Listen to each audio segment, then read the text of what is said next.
Halo teman-teman. Oke.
Biasanya ciri-ciri orang yang berselingkuh itu seperti apa sih? Si pasangan ini bisa menjadi sangat perhatian. As if nothing happen. Di sini kan para istri-istri mempunyai intuisi yang kuat. Kamu kan tahu kondisi aku gimana. Prioritas aku apa. Tapi kan kamu juga yang bikin aku terjebak di hubungan ini. Aku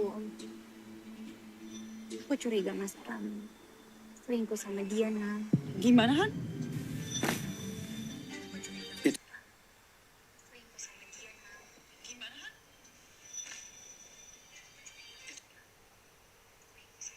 Halo?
Halo Mas, udah dibelikan paketan belum?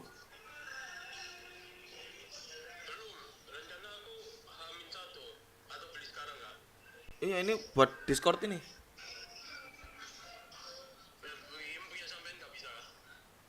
Apa punya kopi orto maksudnya? Nggak bisa kayaknya. Oke oke.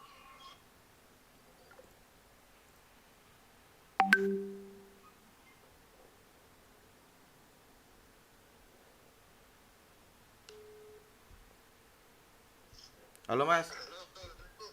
Waalaikumsalam. Iki anu Mas, aku lek login F1 TV ini sampean iso nggak? Tak gawe ndelok dashboard. Enggak, aku niki lagi live stream. Lek nampilno F1 ini kan pasti kena strike kan. Aku ti nampilno F1 TV nih, mau dashboard e. Carane login ya, Bu? Aku nggak ngerti.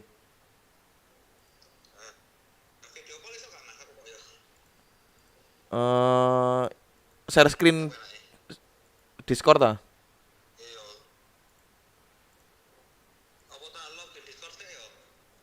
Si.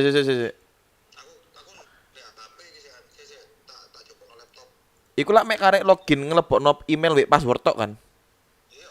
Oh ya wes. Si. Sampeyan kirim sih ae email wek password-e.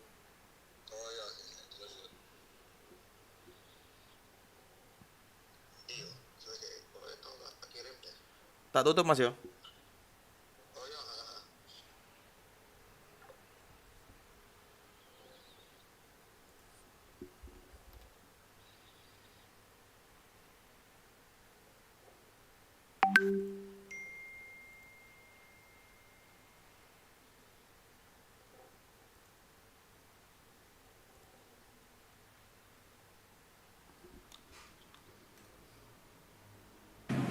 Well, we're looking at George Russell's garage here in the Mercedes at the moment. Of course, fourth in the championship, looking to try and take that third place spot off Max Verstappen. It is going to and fro between these guys behind Lando and Oscar at the moment, though. And everybody, I guess, having to deal with what they've got now because all the developments moved to 2026 already.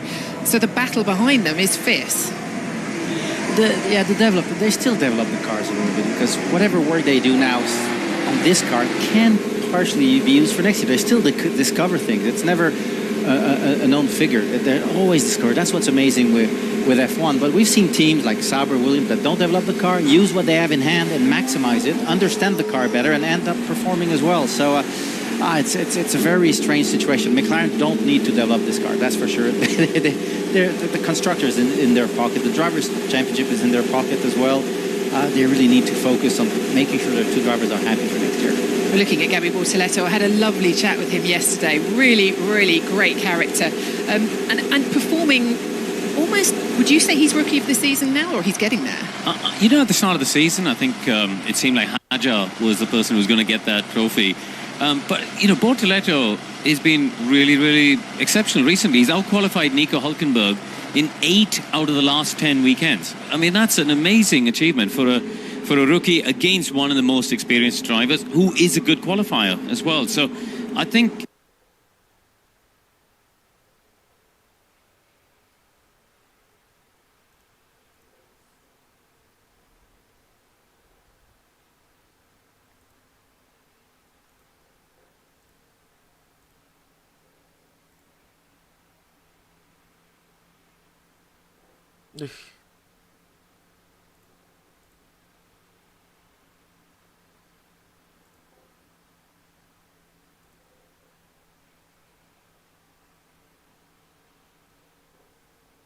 I might not be beating my teammate. What is he doing different?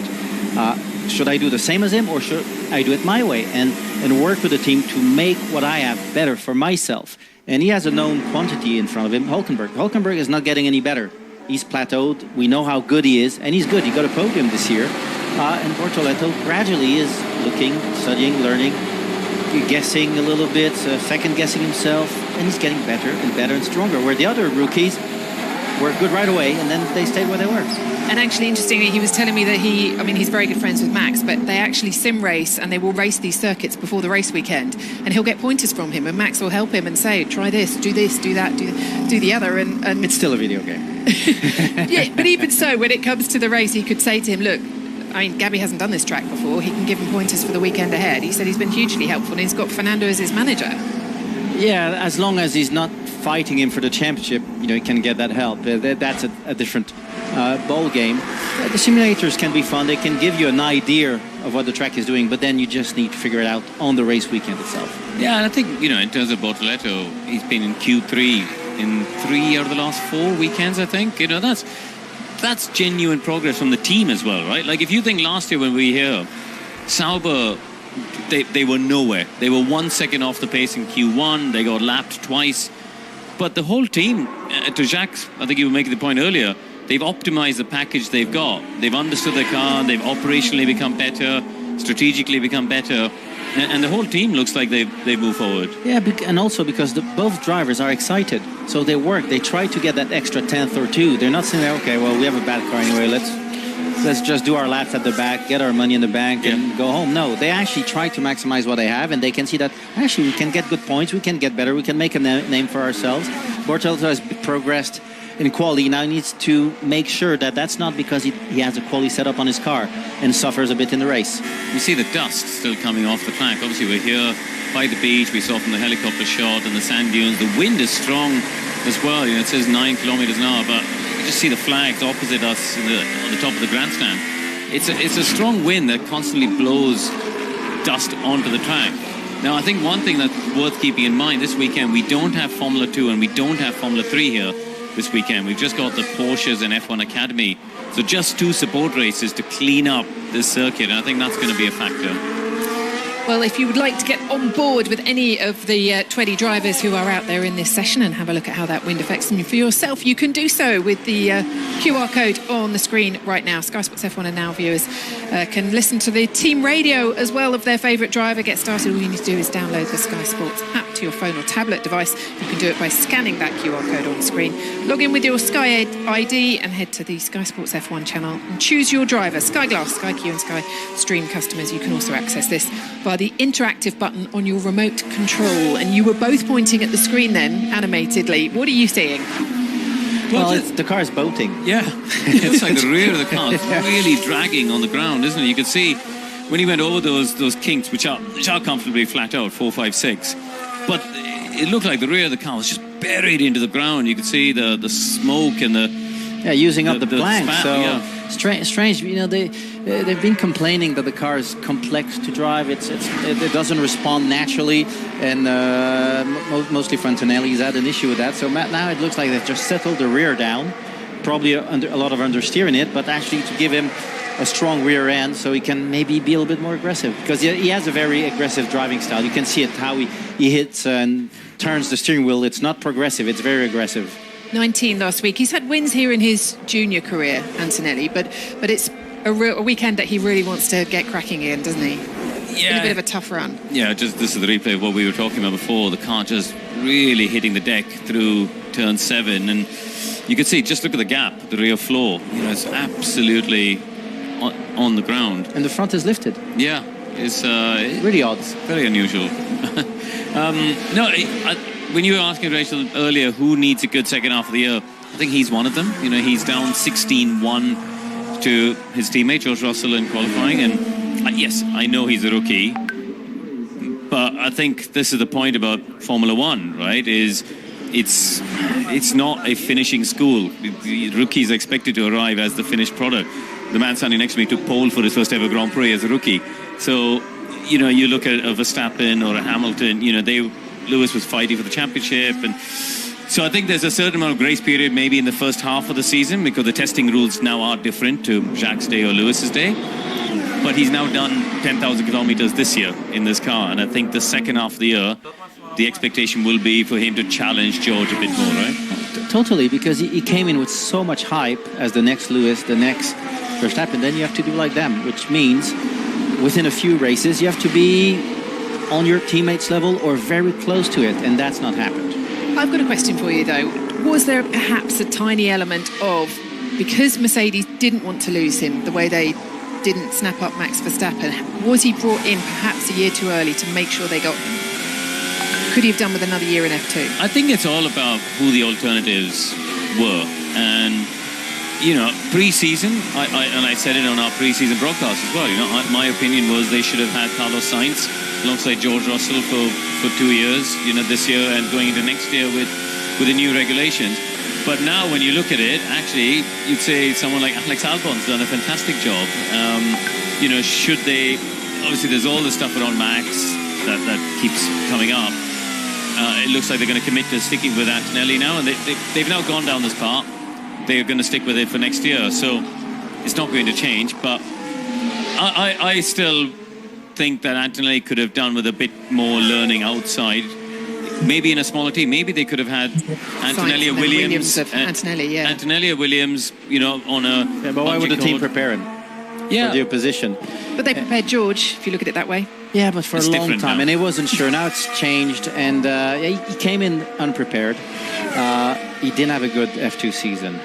He didn't shine in Formula 2, and there's no reason to think he would have shown in the second season. It was really tough. So I think they took the gamble that it would be easier for him to be in F1, that the F1 car would suit him better, and let's not waste another season in F2 where he doesn't perform, and that might affect him. And it's done the opposite. F1 has affected him. Yeah, I think let's be clear. Or I just want to be clear. I think he is very talented. I think if I look at He's quick. what he's done in karting, and you know, you look at his junior career. F2 last year was a bit strange. He was teammates with Behrman, and they both had a bad season.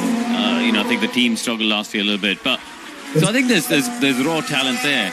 But what's quite clear, I think, is that it's not met the expectations. You know, the fact that he's on average been nearly 3/10 off George so far this season, if you include the sprint qualifyings. You know, I think it's only Miami that he's beaten George. Yes, Miami In the sprint two, pole.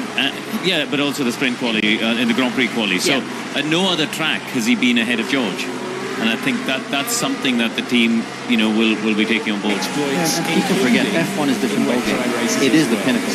There's been tons of drivers, amazing in Formula 3, Formula 2. Get to F1, they choke. They don't make it. Other drivers, average, all through their career, get to F1, and suddenly the more power, the more pressure, and they start shining. It's just different, and you never know what you're going to get. Well, he's put a time on the board. Fernando Alonso's finished so far. Yellow flag gone, green flag already. Back up on track, so Yes, I think because of that rain, everyone wants to be out there, even though it's not a sprint weekend. We do it 3 hours of practice. It's all about getting it in whilst the track is dry. And Albon with a really busy track, middle It makes me think of section. the old tracks. It makes me think of the old Monza circuit. It makes me think of a classic track throughout history, and I love watching the cars go around the banking. Just talk us through the challenge of driving around banking and why it's so different. Oh, banking is fun. I know because I've driven on oval tracks in IndyCar and NASCAR. It gives you a little bit of a safety line. You can get into a corner too fast, and you use the banking to slow you down. And also, you can have different lines through a banked corner. If you run high, you lose a little bit of speed going in because normally the corner goes uphill, and then you accelerate. Ooh, nice It's one. a replay of Lewis spinning. Turn 2. Yeah. And again, he got stopped by the banking. Exactly what that you were was, saying. and I think the tires are squared now, so that's it. But you see, the problem, this corner was badly designed because it's very high bank, but the track drops, which means the drivers cannot go to the inside. Spots all around. Sorry, as you were saying, yeah. Yeah, flat tires spots. down. That's obvious.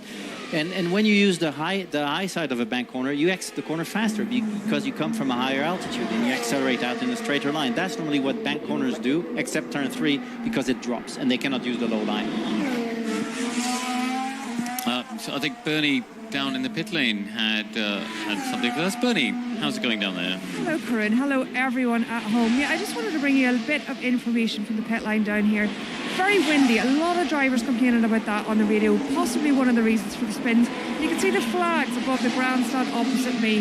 Very, very strong tailwind down the start-finish straight, and that will be affecting some of the corners that we have around this track.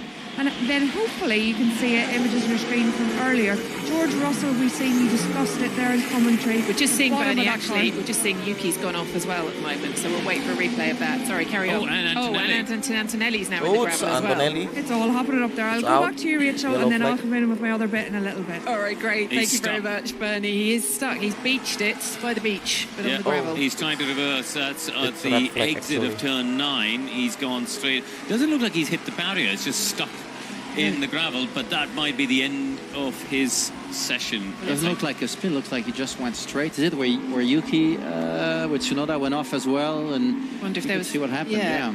Got a red flag for the moment, though, as they go and retrieve Antonelli's Mercedes just after we'd been talking about him. So let's listen still to on the team holidays. radio. I'm Stuck in the gravel. Yeah, got to see that. Yeah, they can see he's stuck in the gravel. Still trying to head to the beach.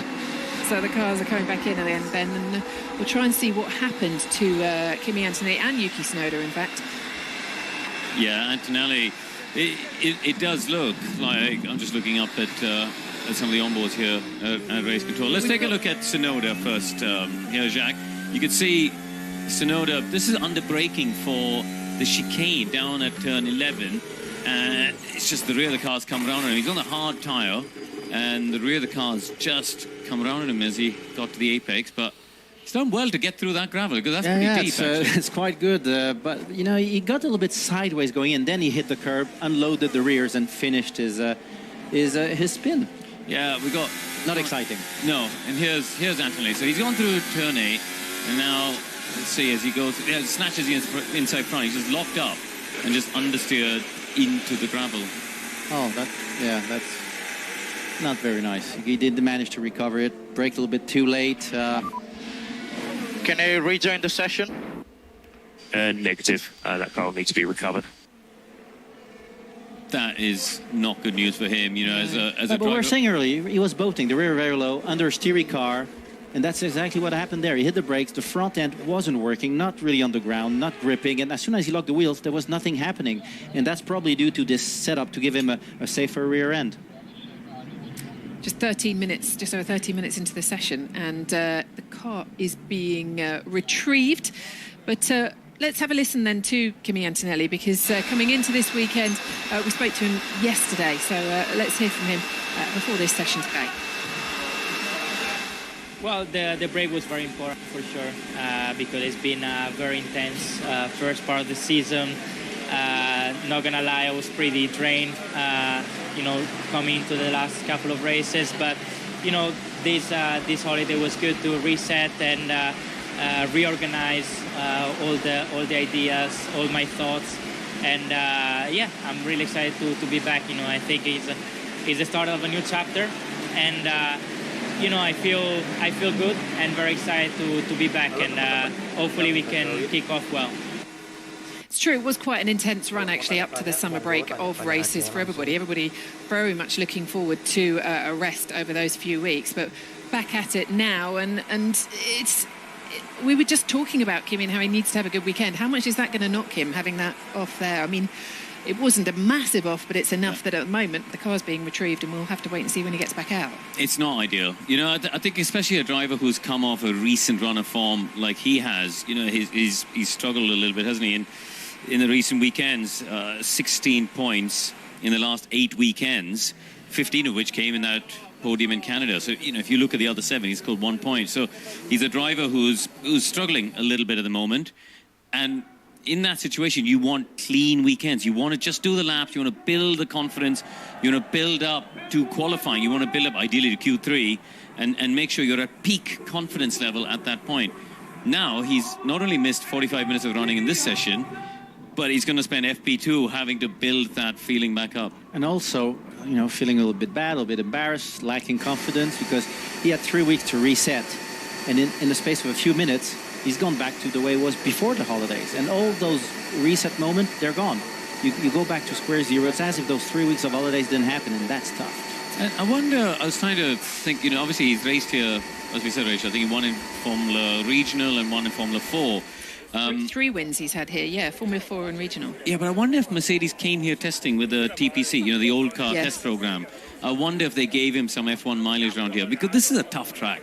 I think, this is, as you're saying, a narrow, unforgiving track. And we've seen already some examples of that. Having some testing around here would have actually been quite helpful for him. So I don't know if that's but where he went off is not one of the strange corners. It's probably one of the most normal corners on the track that looks like all the other tracks. He just really strangely got caught out with understeer there. Bernie, you had something to add, I believe. Yes, Rachel, I was just going to come in and say that when you look at the forecast, the Meteo France official forecast for this afternoon, it's actually looking potentially wet for FP2. So that vital running that Kimi Antonelli is going to miss this morning is going to really be detrimental, dependent on how that forecast plays out for FP2 later on today. And just looking at the current session, the cars that are about to go back out again, will we see them now the next run be on a soft tyre and try and get some long runs in this session to make sure they've got enough learning if this afternoon session is wet? Great stuff. Thank you very much, Bernie. Yes, indeed, forecast does look like there could be some rain during that second practice session this afternoon. Max Verstappen topping the times in front of his home crowd at the moment, though, with a 1:12. Time. A 1:12.1.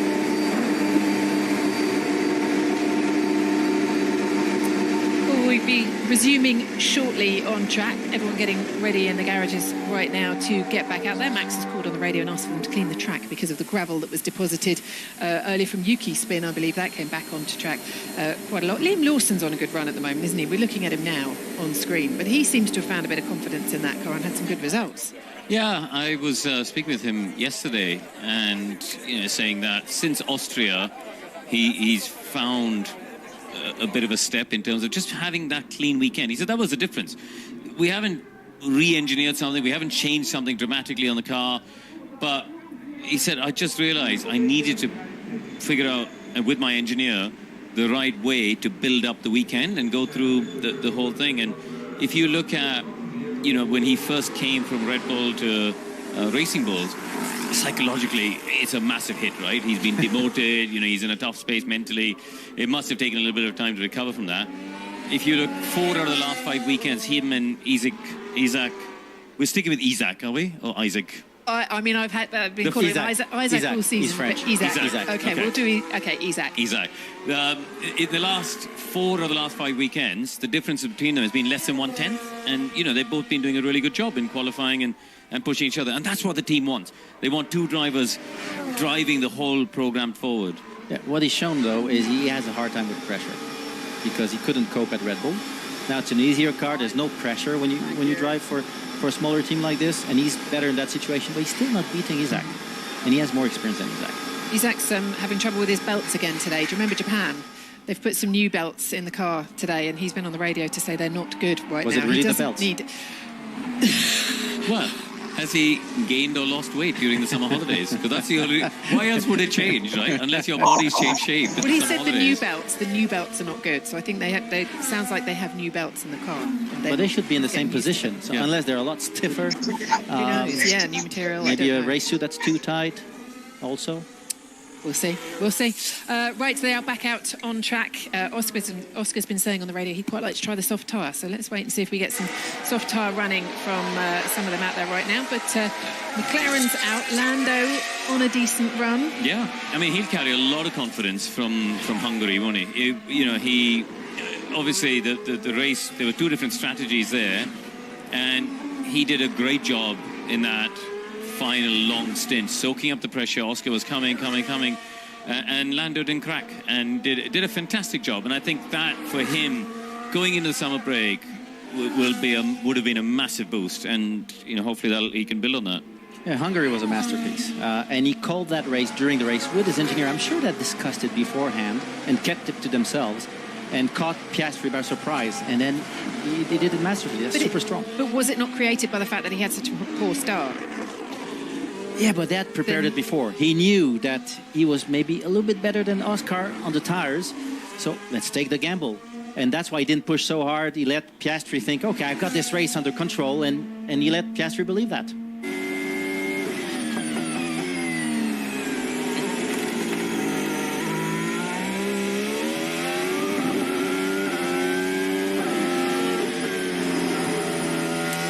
Lando Norris drops a little bit of time in the middle sector there, but we'll watch him complete this lap around here now as we just look back at Hungary. And they took the opportunity. He took the opportunity. He made that result come out of the situation he found himself in after the start.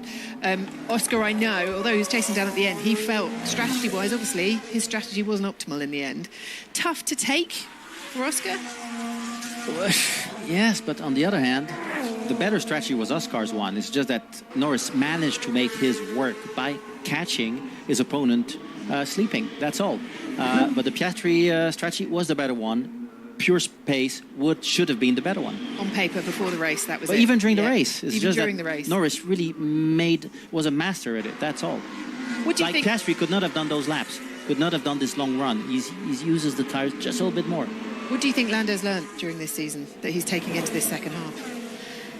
Oh, it's a question for him, really, isn't it? I think what everyone's learned, and Jacques was talking about it before the session, is that I think we've all learned now that this championship fight is between these two, and it's different. It is different. The last time they would have had time to pause, reflect, get off the roller coaster of the season was before the first race in Melbourne, and at that time, Ferrari could have been a factor, Verstappen could have been a factor. They were thinking about the way they would fight with everyone else. As Sainz way too quick into that right-hander, not even close to that first apex, and went straight across. Rear not sticking with him. But now, for the first time, they've paused and thought about, okay, I am now competing with just one other driver. We're both chasing our first ever world championship, and it's in a situation where we know everything about each other. They know their strengths and weaknesses. They know how each other play the weekend. They know each other in terms of what they like and don't like about the car, which corners suit one or the other. And the team are very open about sharing of information and data. There isn't a sort of a secret wall. So it is that dynamic. So now, how are Oscar and Lando as two individual athletes going to play the next 4 months? And it's going to be a fascinating psychological exactly battle. the word I wanted to say. Fascinating to see how this plays out between the two of them now, because everything's very friendly and this is great, but actually now there is a world championship on the line, and one of you two is going to win it at the end of this season, and one of you is going to be really disappointed. Well, they're both evolving still, and they're both starting to show their true colors. You said that they know each other's weakness and strength. Not yet, because until not long ago, they were playing the team game. They were helping the team, being happy when his teammate won because it's good for the team. They're not playing the team game anymore. Now it's them more and more race after race, and their true colors are coming out, and they're discovering strength and weaknesses in each other, which is surprising. What they know now is that whenever one of them takes a knock, he bounces back. Both of them do it, and that's what's amazing. Lando comes to this, actually. This is where he won last year with the biggest winning margin of the season. Yeah. So the confidence from the last few races, winning 3 of the last 4 races, the other one was a second place. Coming in here to somewhere that he did so well at last year, confidence has got to be on his side. He was super strong here last year, wasn't he? He lost the start to Max, but then once he got ahead of Max, he just disappeared. It was 22 seconds, the winning margin. It was a big statement he was putting out last year. And I think in a normal dry weekend, this is going to be a track that suits their car. If you look at Hungary... Which track doesn't suit their car? No, but if you look at the margin... yeah, definitely. The margin they had in Hungary, that final... If you look at the final stint where they really show their true pace, it wasn't like in Silverstone, right, where Max could sort of hang on in the early part, or some other, like Spa, for example, where Max wasn't that far away. This range of 5th, 6th gear corners really suits the strengths of the McLaren. So it's going to be a two-horse race, absolutely.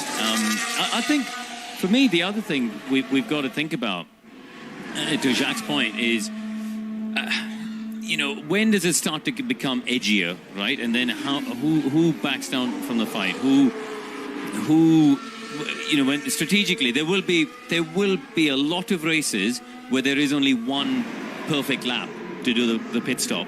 There is going to be one perfect strategy, and how hard do they play for that? And we see Randy Singh there, the sporting director. He's a big part of that strategy team. How hard do they start fighting it?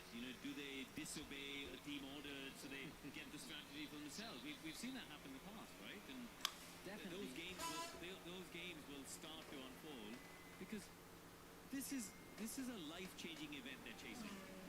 It's been 28 years since Jacques won a world championship. Halo, halo. That is still, it's so important, right? Being world champion. It defines your life. It defines who you are. Nalek ngene ya apa, Mas? You've achieved it. You've done it. Doesn't matter if you win many more. You still got that one. Nah, mau kebanteran berarti. Only ever chance as well. Every room you walk into as a world champion. Every room for the rest of your life. It's incredible. Finishing second is probably the worst thing ever, because you could have been. Oke, makasih, Mas. That is the heaviest thing to carry around. When you Sini sampean balasnya nak live chat aja, Mas. Ben kehitung. Nah, masuk top. Nah, iki. Sorry ya teman-teman, live streamer pemula. Wajar. Oke, balik ke topik lagi kayak ini. Max ngepit. that makes it fun and exciting. And Zach Brown and his team used to race. I raced against him in Atlantic, so he understands the concept of competition. And that's where actually I think McLaren have the opportunity, and so far they've done an excellent job of giving both drivers an equal chance. And we think back to the Prost Senna years, right? Absolute hatred, and that's not underplaying that word. They absolutely hated each other at that. Untuk sekarang masih kita lihat. Kak, tadi Kimi kenapa, Kak? Mas, cosplay ngerapiin pasir. Cosplay Arab berat.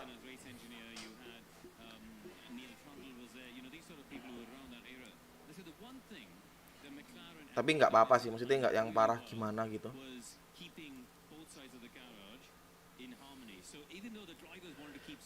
Yang jadi pertanyaan sekarang ini Ferrari kenapa masih di 13-14 gitu.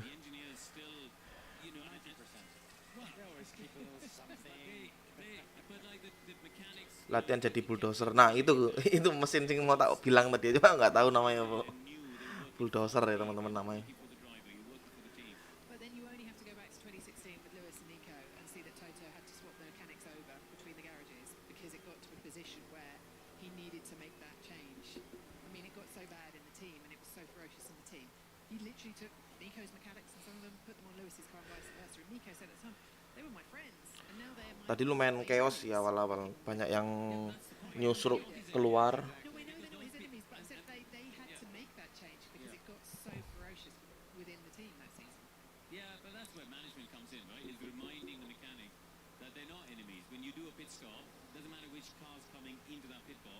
You still have to do an equally good job for both drivers in the pit stop. And you look at the last race at Budapest, and they did. Both drivers got amazing 1.9 second stops. So I think so far, I have to say, McLaren has done a fantastic job of giving both drivers equal opportunity to fight. Does it help that there is an engineer as a team principal? Do you think that helps as well? That doesn't change. No, that doesn't change anything. But the thing is, you can have good battle, but still respect. So you can have. That's a great lap. Wow, it was so soft out. You can still have mechanics wanting their car to win, but still have respect. Same thing when you play games with friends. Some of them get really bitter and angry when they lose. And others, okay, great, fair, you beat me, and it's fine. You still want to win, but you're still in it together. I'm definitely an angry one when I lose. No, just looking at some of what we're seeing on tracks. Obviously, Norris has come out and done a 10.2. Just for context, that is 2 tenths quicker than the time we saw in Q2 last year. Obviously, we got one step softer on the tyre compound, so there's some performance in that. But this is Oscar's response. He was a bit wide. He was carrying a lot of understeer. Turn 7, got a little bit beyond. Wah, laki-laki, McLaren lagi. Kok kira setelah summer break ini bakal ada perubahan apa kek?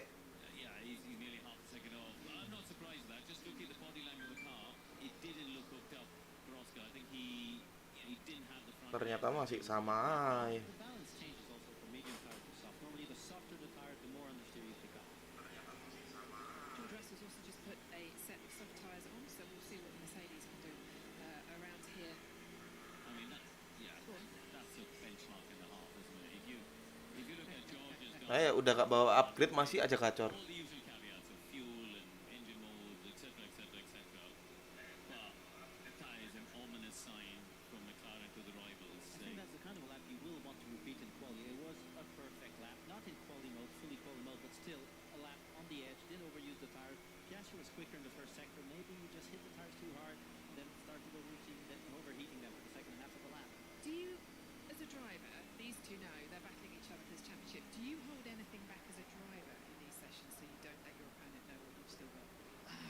Or do you still double lap? The problem is when you hold out, then you're not working on yourself that much. So it's a double-edged sword. You really have to be careful when you do that, but you always want to keep a little something in hand.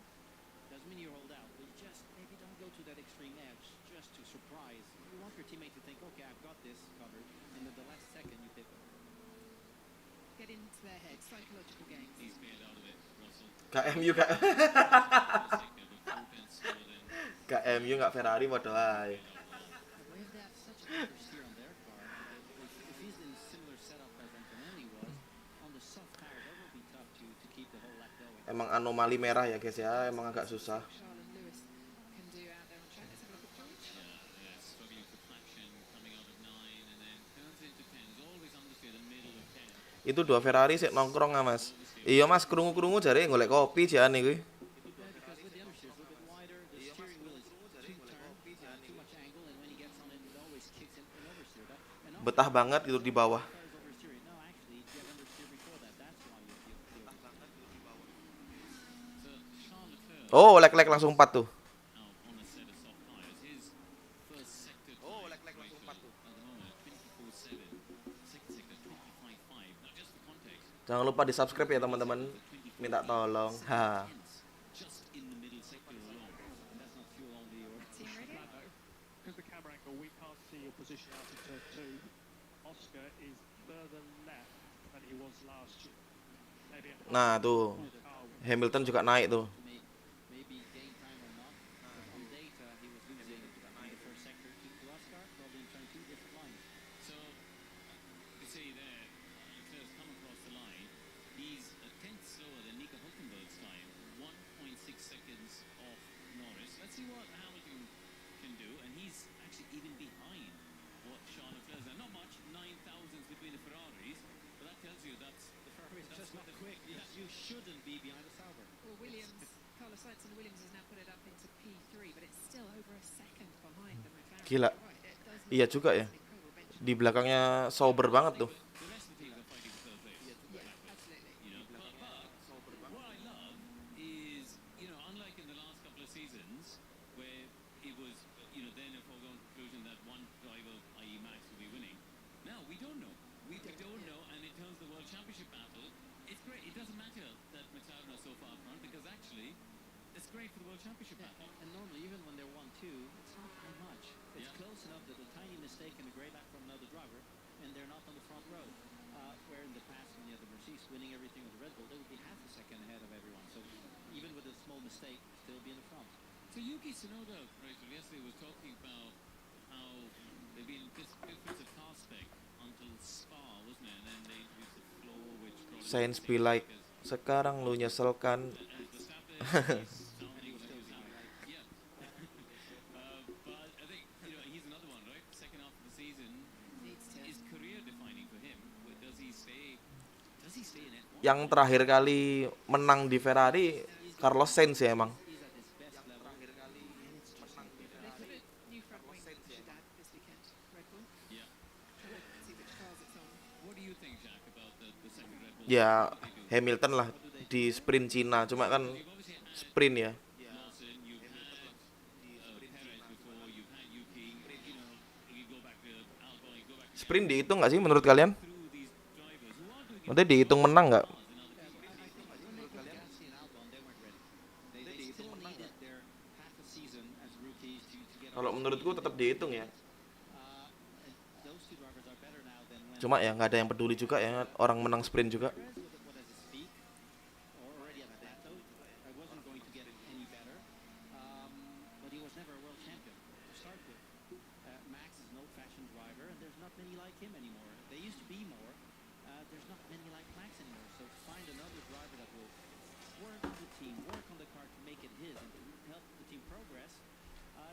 But can you, as the second driver to Max, come in and make the car his, make the car yours? Because at the moment, no one seems to be able to handle the same car that Max can handle. Well, that's because they're not good enough. It's that simple. A driver that will be good enough will manage to be that close that think, okay, maybe his comments are worthwhile. But some drivers, and there's a lot of them, they just come in and they don't know how to work on a setup. They just say, oh, yeah, I got a little bit understeer. Okay, but why? What's happening? What do you feel on the ground? They don't have an idea. They just say, okay, Max does this, I'll do the same. That doesn't help. And during the season, they get further and further away. This is the Piastri up at turn 3. Just watch when he gets at that exit curve, gets there, just a snap of oversteer when he's trying to put the power on. It looks like bumpy. It does. It's really bumpy. It is very, very bumpy. And as you see, if the drivers cut in a little bit like he did, then when they come out of the corner, they're still turning the wheel, but the track gets flat instead of still being banked, and that's why they get a snap. The car is so unsettled as it goes through it. Where if they stay high, they won't have that snap because they'll be in a straighter line, and the track won't be coming flat. Yeah, I think we've seen Isaac Hajar here, so he's on the soft tyre now. He stayed higher. He stayed higher. We'll see the comparison between him and Lawson when Liam gets a go on. I think he's on soft tyres as well. Yes, he's also on a lap. So There were reports, weren't there, that Red Bull wanted to stick Max in the racing Wah, points. tambah turunnya tuh ya, Ferrari 2 tuh. I've been saying But it the for other about 2 teams didn't want them seasons. to, did they? The other teams didn't want them to Yeah, get but I don't know if Red Bull want to either. I think, there's all this chat, but, Makin tenggelam. what happens if Max gets in the racing bulls and says this is a better car? Then the whole Red Bull team collapses because it means all the engineering, everything is wrong. That would be a dangerous thing to do. You don't want him to show that, if that was the case. But if I was racing bulls, and frankly, if I was Red Bull and you take the ego out of it, in an FP1 session where a young rookie has to drive Max's car, right? So he has to sit out 2 FP1 sessions by regulation. Put him in the racing bulls for those 2 sessions, just to get a feel. Isaac's done a 1:11.8. Max is out on track now. Let's see what sort of time he puts in. He's put some soft tyres on, and we'll hopefully get a look at what the Red Bull has in store this weekend for his home crowd. Just to finish up, this is not unusual. So you rewind to the 90s. Peter Sauber called Ferrari up and said, look, we're struggling with feedback. Can you get Michael to drive our car? And Michael did. Michael drove the Sauber at Fiorano for a test day and did some laps to give the Sauber team some guidance and feedback. So do you think Max could go in the racing bulls and then go back to Red Bull and say, surely they have that they have a crossover limit on information how many times you can swap drivers. And Red Bull already swapped twice, or they're allowed to have 4 drivers per season. Yeah, but so he's you have not to be racing. careful. Doesn't matter. It's a race weekend. If you do it on the, but there's no testing. Just to test the car. If there was a TPC day. No, you can't do a TPC. It's the old car. It's the old car. No, but they're not at the limit yet. I think they could get him to do. You could certainly get him to do FP1. Teman-teman jangan lupa diklik Because he will, subscribe-nya the sama swap like-nya teman-teman. when he gets out of the Red Bull. Hold on. Now you're thinking that Max has a similar contract to every other Red Bull driver, which is you drive for Red Bull and we put you in the car we want. I'm sure Max does not have that in his contract. But if you were Max, though, yeah, what to lose? If anything, you might learn something and be able to offer some feedback to Red Bull, right? And say, this is what's better about that car. Yeah. Let's make our car better. So actually, for Max, I see it as a positive. And knowing Max is the kind of thing he would do. He loves driving every minute of his life, whatever car it is. So definitely. And he likes improving. And I think he would like the opportunity to learn something that can improve the package. Because he wants to get back to the winning days. He's not the kind of that Turun just wants lagi to tuh sit there, ya, okay, this is the best we can do, too sama bad. Leclerc di 13-14 mah. Every time he gets Tenang in a aja guys, racing car, whatever car it is, Ferrari mah nggak akan simulator, pernah gagal untuk car, mengecewakan he kita wants to semua. win. He wants to find a way to be the best. Akan selalu ada cara mereka untuk tiba-tiba turun. Tadi aja paling tinggi di berapa tadi? 56 dipunggungin sama Hulkenberg. Now up to turn 7, so we'll see the first sector time for Max so far, a 24.5, 4 tenths away from the McLaren. So sekarang malah di I think we need 13-14. to sort of disregard the McLaren, because actually that's still 3 tenths slower than Alex Albon in the Williams, who's done a great job to get up into P4. Keren. Snap of oversteer on the exit of 9, and Jacques, as he heads down to the the second DRS zone now, under braking for the chicane, 6/10 off Norris's time. Yeah, but the Red Bull likes high-speed tracks, long straight lines, and very high-speed corners. Not expecting it to be quick here, as it was in Hungary. The surprise is the Williams competitive on this kind of track. It's not supposed to be their kind of track. Well, he qualified fourth, didn't he, Alex Albon? 2023 it was. He did a great job to qualify up there, and it was a surprise. I think he finished 8th in the race, but you know, he's good around this track. He's got good form. It was 24th, yeah. Because this is the kind of track where if a driver feels natural here, he will have a 2 or 3 second tenth advantage on his teammate, because it is really an odd track, and not every driver adapt to this kind of corners. So some very good drivers will lose 2 or 3 tenths because they cannot cope with back corners. Just to confirm, Karim was right. It was 2023. I can't believe I ever doubted you, Karim. For Alex Albon. Yes, dark clouds overhead though as we head towards the final parts of this session with the Kenapa nih Hamilton nih? still to run. But yes, McLaren's putting the times on the board. Lando with a 1:10.2. Kenapa nih Hamilton nih? 1:10.5.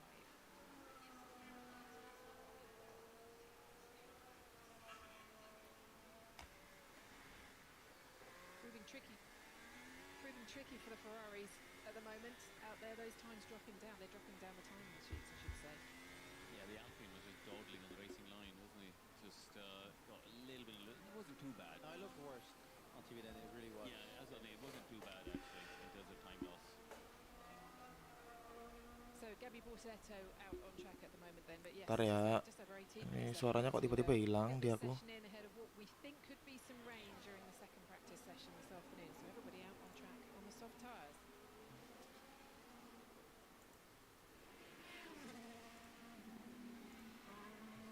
Dah, keganti ternyata. So those times from the Ferraris then have dropped them down to 14th and 15th at the moment, Craig. Yeah, I mean, and we can't say it's because My opinion is that we should focus about what we are My doing opinion is that we should focus about what we are doing now. We are miles off, like mile off. yeah, he's really not happy, is he? Way. Ya 13-14 sih. His feeling and balance of the car. Jujur keterlaluan ya sebenarnya ya. The fact that both Ferraris are behind both of their Saubers, the customer car. 14-15 bahkan. But I tell you what is good news is Aston Martin. Yeah, they're picking up where they left off. A high downforce track in Budapest. They sort of surprised themselves and everybody else by getting in the top 10 with both cars. But again, another high downforce track here. Both cars in the top 7. So that's a very encouraging start. If you look at the gaps, you know, Albon in fourth, nearly 9 tenths away from Lando. So it's actually only Alonso who's got a bit of a gap, right, over everyone else. If you look at Albon in fourth, down to even Colapinto in 18 is 1 second. But Alonso's got a 3/10 gap, so it's encouraging. Coming off their best result in Hungary when he finished fifth, it's great. And if you look at the Aston Martin, it's a car that was always suffering down the straight lines, even with DRS open. So Hungary, not really important here, doesn't matter. This is the kind of track where they should be quick because they're not losing that much down the straight. It does look like it's Going to rain. It's absolutely going to chuck it down. Did you bring an umbrella up here? I did not. I didn't bring my rain jacket either. I hope Bernie's got her rain jacket because she's the one in the pit lane. At least we've got a roof over our Well, heads. this is true. This is true. We can wait it out for a little bit at least. Anyway, as George Russell now back on the medium tyres going around. Oh, it has got very dark out of the circuit. That's what happens when you buy the North Sea. Comes in very quickly. Does it? I don't know. Bernie will be able to tell us a bit later, I'm sure. Right, so they've all gone back on the mediums now. So we've had most of the soft running for this session, apart from Isaac, who's still out on a soft tyre trying to improve his time. It still looks there, doesn't it? That George, the front of the car, not Fighting a bit. there. Again, he's just struggling to get it anywhere close to the apex. It's just not. It's not working for him. No, he has to force the car into the corner, and then it turns into oversteer. It snaps because he cannot gently bring the car to the apex. He has to be forceful. And I think that comes from the Antonelli driving style. You could see him scissor, a little bit like Stroll did in his first 2 seasons, always scissoring with the steering wheel, giving it jolts. And for that, you need a very stable rear end. Yeah. Do you think they've tailored the package, you think, to try and help Antonelli then? That's what I was going to ask you. That's what I was going to ask you, because if George is obviously struggling with it, can they do to help them between now and the second session? What do they do? Yeah, but why would you help the slower driver instead of the one Either that's of them. already quick? They Yeah, help either of them, to be fair. exactly. But They if both- they've gone this direction to help Antonelli and damage Russell in the process, that's not the right way to go, because you want to always work with the driver that's bringing home the points. But that's why I don't think they've done that. I think they've gone down this path for whatever reason, but I think they have to back George. He's the number one driver. They have to.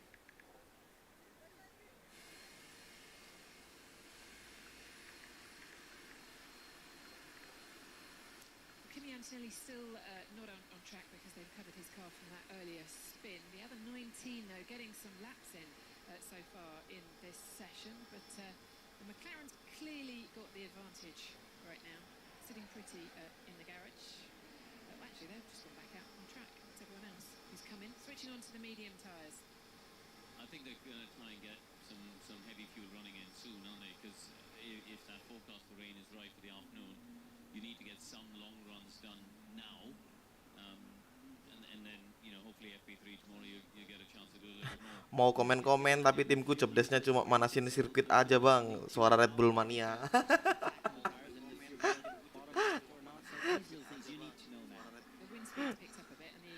Kasihan banget, kasihan banget. Does look like we could have some rain coming in earlier than we expected today.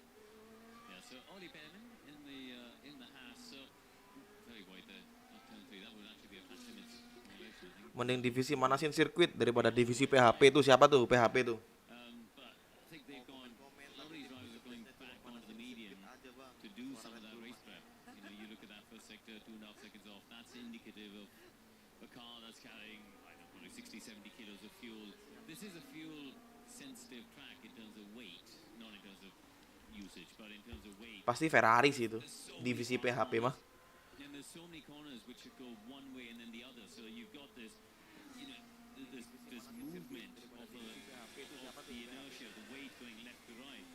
At every kilo or half kilo, any extra weight, you've got to try and shift the pendulum from one side to the other, and it has a massive effect. So this is probably the highest track in terms of fuel effect. Behrman, one of the closest, actually matching his teammate in the qualifying head-to-head, at least this season, with Esteban Ocon. Bernie's down in the pit lane for us. Bernie, has it got colder, and can you feel rain in the air yet? It's definitely got a lot duller, Rachel. It's definitely clouded over. The wind in the ground, you can see that the flag's still blowing pretty heavy, same direction, a lot of cloud cover. But I think it'll be okay from a rain point of view for this session at least.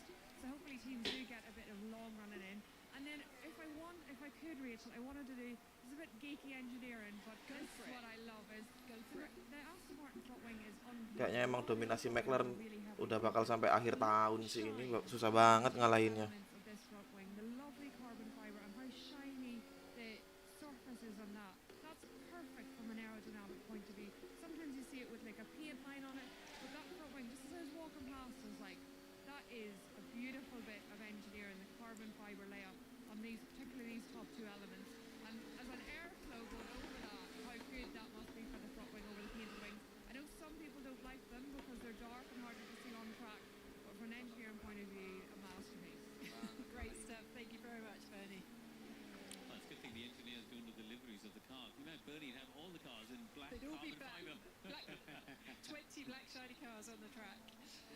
It was Lance Stroll we saw just in the picture next to Bernie in the pit lane there, showing a bit of frustration because he'd been held up by, I think it was Yuki Tsunoda, wasn't it, in the Red Bull, who had held him up there, and Stroll was on a soft tyre run. So Yeah, but it wasn't his first lap. His tyre is used, so I think he's frustrated because he's behind Alonso by. Oh yeah, no, that was. Yeah, that's not doing, man? He's not looking in his mirrors, is he? Oh, marah-marah tuh. Flags at the side of the track as well, though. Yeah, but the problem is drivers rely on the radio now and don't even bother looking in their mirrors until their engineers tell, oh, by the way, there's a car coming behind you. So they've lost this habit of always keeping an eye on the mirrors to see what's happening behind. Always a quick peek. It used to be like this. You had a quick peek, you saw color, you could tell someone was coming up to you even before the corners arrived. Now they say, oh, they didn't tell me on the radio. Well, actually, the rule says you're supposed to pay attention to yourself, and the radio is only there to help. It's become a thing now, isn't it, where they even go to the stewards room. Their defense is team didn't tell me, and the stewards sort of sometimes let them off the rope Somehow Alonso juga ada di P3 sih ini. Terus ada Albon, Verstappen di P5. Stroll juga surprisingly ada di P7 malah.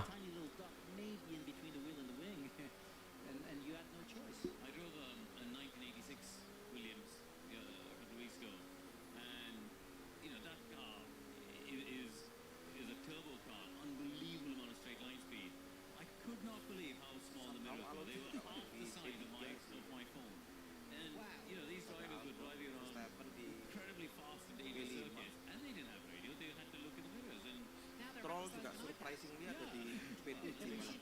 The difference is mirrors weren't used to block other drivers. Now, and they were just used to avoid when you're in traffic. Now, the drivers use them only to block. So we should. Ini Red Bull belum panas aja. Kalau udah panas, menir oversteer understeer. Ya, tapi tahun kemarin sih dia spin Norris ya lebih tepatnya. Beda 20 sampai 30 detik.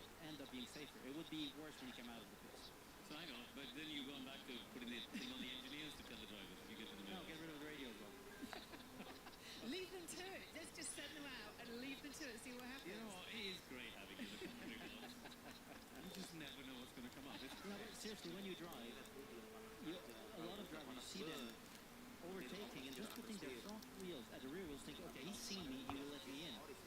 If he didn't think the driver had seen it, he would never put his wheels in the wrong position. Would you go back to then nothing? No data, no telemetry, just get out there and drive the car. Let's see who wins. Yeah, that would be amazing. Just work and discuss with the engineers, go by feel. And one driver that would stand out would be Max, because he's still working this way. Be interesting. Yeah, I'll tell you what is interesting is Lance Stroll, having had that lap of traffic, has actually improved and is now snuck into third place, less than a tenth ahead of Alonso. So this is very encouraging. With used tires, really? Yeah, that's what I mean. I've done a few laps. Yeah, yeah. That's very encouraging for Aston Martin. I was just trying to see actually whether they've brought any updates this weekend, and they haven't brought anything that's specifically new this weekend. So it's the shiny front wing, Karoo. Wih, Stroll Alonso 34. Ini mana nih merah-merah ini? Masih di situ-situ aja dari tadi. Ah, pakai ngapain kek?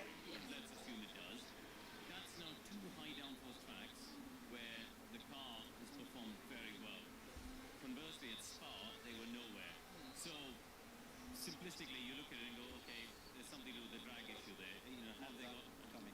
Monza coming. Yeah, Monza's coming. So, in this run of 4 tracks, they'll find out pretty quickly have they got an issue with the car's too draggy, because you've got two extreme, no, maybe not Monaco extreme, but you've got pretty extreme examples of here in Budapest versus Spa Monza, and you kind of work out where your strengths and weaknesses are pretty quickly. So then, how many of the remaining races then could they look at? Ini dia 3 alasan. Singapore, for example, they should be competitive there. There's still more straight lines than here. Baku, no. That one is draggy. Yeah, and then you got, Austin somewhere in the middle. Mexico's obviously unusual because of the altitudes there. It's very different. Brazil, you have one long straight line. Yeah, in Brazil, they should be reasonably okay. But Brazil, you always have to wait and see what happens to the weather. Oh yes. As well. But I think the point is, I think for Aston, they talk so much about this being a transitional year. Yeah. I think this is about, and Adrian, he's talked about the tools, right? I think what my point is, they can use this exercise to understand, to understand, right, are we measuring things in the right way? Are the tools we have in terms of the wind tunnel, in terms of the CFD, the correlation to what's happening on track, is that actually telling us what we want to know? Because should we be that quick in the high downforce track? Should we be that slow at the low downforce track? What they want to understand is, are they building? They want to build a picture of, are the tools giving them the right information for the new regulations of cars that they have to design, by the way, with those same hardware. That new wind tunnel has been online for a few weeks now, hasn't it? So it could be that you're right. The correlation now is more accurate, and they're getting the results. It's great to have a lot of numbers, but are the numbers right? And what you make with those numbers, they're only numbers. But the teams all have the GPS of every other car, so they know exactly where they're fast and where they're slow. Well, at the moment, third and fourth quickest, and just half a second off the McLarens ahead of the next quickest team, the Williams with Alex Albon 8 tenths, almost 9 tenths behind. Alpine and Pierre Gasly on track right now. Picked up a little bit. His performances and some points for the team, but it's been a tough old season, hasn't it? Yeah, I think Gasly's doing a great job though. I mean, you think if the team didn't have Gasly, they would be really in trouble, wouldn't they? Well, he's got all their points. Yeah, but also like in terms of Takut banget kalau Tuan Menir masuk komunitas PMDK. Waduh. reasonably well, I think the car. Kayaknya enggak sih ya. Harusnya sih aman ya, harusnya aman. Knockouts and tracks where the car's not been good, but he's also got into Q3 7 times. Yeah, and he's obviously the kind of driver that gets a setup for qualifying, which allows him to get them to Q3. The problem then it's hard to race, and some races he manages to. Minggu kan race hujan mas, setup basah dulu bisa kali Max. Iya kalau hujan kan. Sebenarnya juga susah sih. Ngelihat performanya McLaren tahun ini kayaknya bakal susah gitu Max. Ya, gak cuma Max doang sih, siapapun yang ada home race susah sih untuk menang selama masih ada McLaren tahun ini.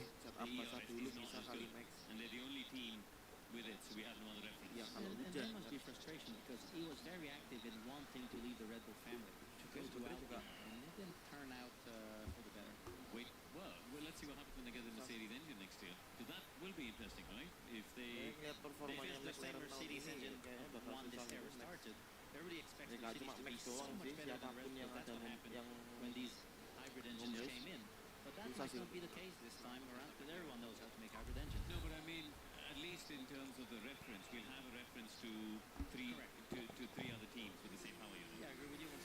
This is going to catch on. Harap tenang untuk teman-teman fans Aston Martin. Itu Stroll P3 P4 sama si Alonso. Ini cuma hari Jumat, ini baru FP1. Jadi harap tenang, jangan koar-koar dulu di media sosial ya. Dan harap sabar untuk teman-teman tifosi itu di P14 sama PP15.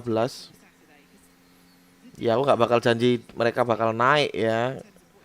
Cuma at least poin lah, mereka gak mungkin separah itu.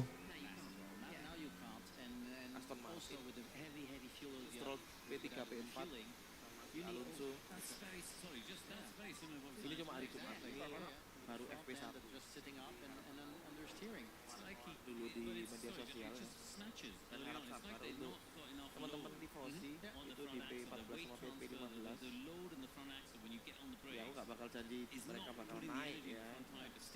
Cuma at least poin lah, mereka nggak mungkin separah itu. We're talking about qualifying setup. A lot of it comes down from the driver and what he wants.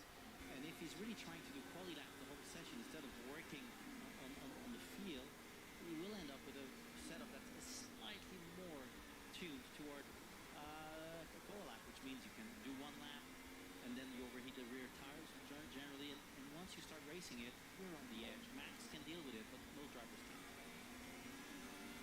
You see, the long runs here, they're pounding around. Norris has done 14 laps on that set of medium. Obviously, it's a short lap here. It's going to be a 72-lap Grand Prix. But they're really trying to pack this information because they think the rain is coming. And they're obviously using up their front tires more than their rear tires, which is not the norm. Normally, the rear tires start going up, you overheat them. But here you have long corners, bank corners, so you lean on the front tires. If their setup is understeery without enough load on the front, it will be tough on the long run. So if George is still having issues, we're at the end of this session, they seem to be issues across both cars. What are they doing between now and the second session to try and help the drivers and correct that for them? A lot depends on the driver and his feel, because the team will know, they will have data and they'll see what's happening, but then a lot of it is the driver.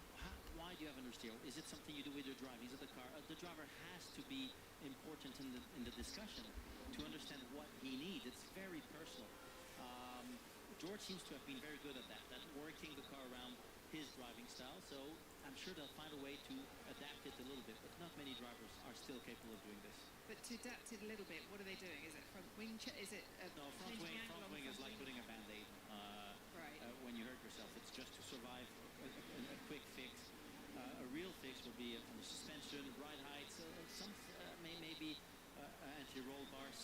Kalau nggak kuat, buat teman-teman Max, silakan lambaikan tangan ya. Nanti aku kumpulin sama teman-teman tifosi yang udah bertahun-tahun, udah ngumpul bareng. But it is the McLarens with a big gap at the moment. But as you say, over the Aston Martins, they put in a great performance in this session. See if they can carry that on through the rest of the weekend. But the Ferrari is still down there in 14th and 15th. Those were those. Semua dipantatin Aston Martin gini, bro. Masih hari Jumat, tenang, masih hari Jumat. Jangan keluar-keluar dulu, kebiasaan ntar.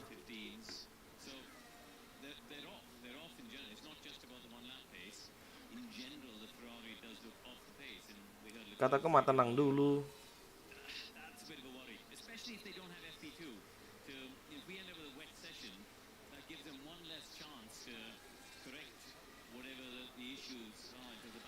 P1, P2 pancet wae. Wadah, ya skate awal musim pancet iku wae lek iku. Dari awal musim masih tetap itu.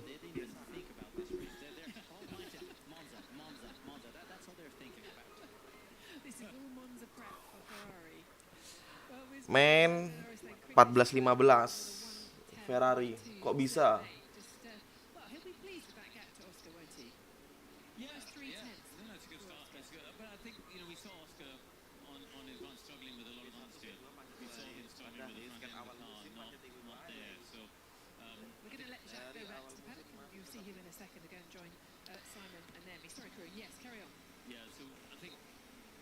I don't think Oscar will be too concerned with that, but for Norris, absolutely. You know, you'd much rather start your weekend being P1 than P2. 9-point lead in the championship right now for Oscar Piastri. Talks about his race engineer. He is used to working in sport under pressure, having been in the Olympic rowing team. Yeah. You can see, he and Oscar built up a good rapport and a good. Gila. McLaren masih mendominasi. Surprisingly juga Aston Martin ada di P3, P4. Ada Albon juga di P5 mantatin Max. Dan ya mau bilang kaget nggak terlalu. Tapi Ferrari ada di P14 sama P15.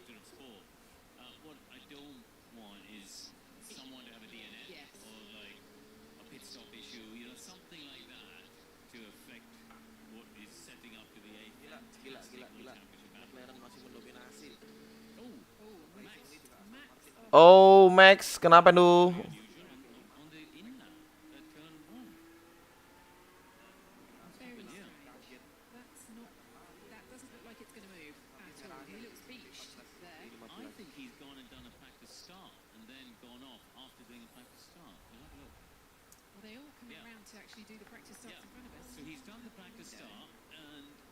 The onboard, we got up the race controllers facing his helmet rather than showing us what's happened. But Max, kenapa lu? Yeah, he's gone down to turn 1 and done a George Russell basically and just locked up and gone straight on. As far as I can tell. See his tracks through the gravel there, yeah. Yeah, but that was after he's stopped, done the practice start, and then launched down to turn 1. So maybe he had cold brakes, cooler tires where he's been sitting on the grid. And that'll be something that he and everyone else will log in their brain. So as I said, we're looking at the head-on, which is not the best view to see it. But let's try and listen in. See the smoke? Yes. Bangke. A shake of the head. Yeah, you can switch off. Sumpah bangke. Main pasir itu. Is there anything going through your mind other than just practicing the start? You're not looking at positioning? Ini yang waktu awal-awal mulai tadi kan atau gimana? Right. Absolutely. So he's practicing the launch and where he needs to brake to turn 1. But that's a very uncharacteristic error to see from Max Verstappen, I have to say. Well, those rear tyres definitely stuck in the gravel down there. They will be retrieving that and getting it back to. He's trying to help, isn't he? Trying to give himself, if he can, a chance. Well, he doesn't want them to damage the floor when they're picking the car up. You're going to get a cherry picker come around. Awal-awal mulai tadi kan atau Verstappen is on the gravel in turn 1. There's yellow there. How did he go in the gravel? I think you will have to ask him. I don't know. I mean, Gabby asking the question we're all asking, essentially. on the team radio. Great friends, as you'll hear from my chat with him later on this weekend. And yeah, lots of lovely, funny stories. But Max in the gravel, but was Lando Norris quickest overall here at Zandvoort on the second shortest circuit on the calendar. We've reconvened for the rest of this 2025 season, and we've got 10 cracking rounds to go. But it's McLaren still leading the way. Lando quickest from his teammate Oscar. Mana ini Ferrari? Biasanya Jumat ceria kalau free practice. Kita kasih paham di free practice 2. Sabar aja. Belum ini, masih belum panas ini Ferrari. Kan habis liburan tuh, habis summer break. Masih belum.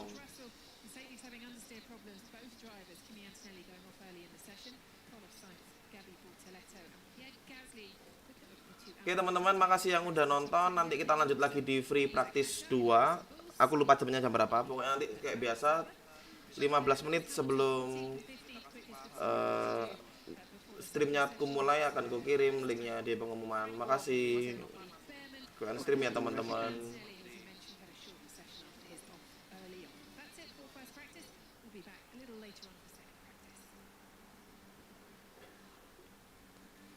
Oke, makasih buat yang nonton.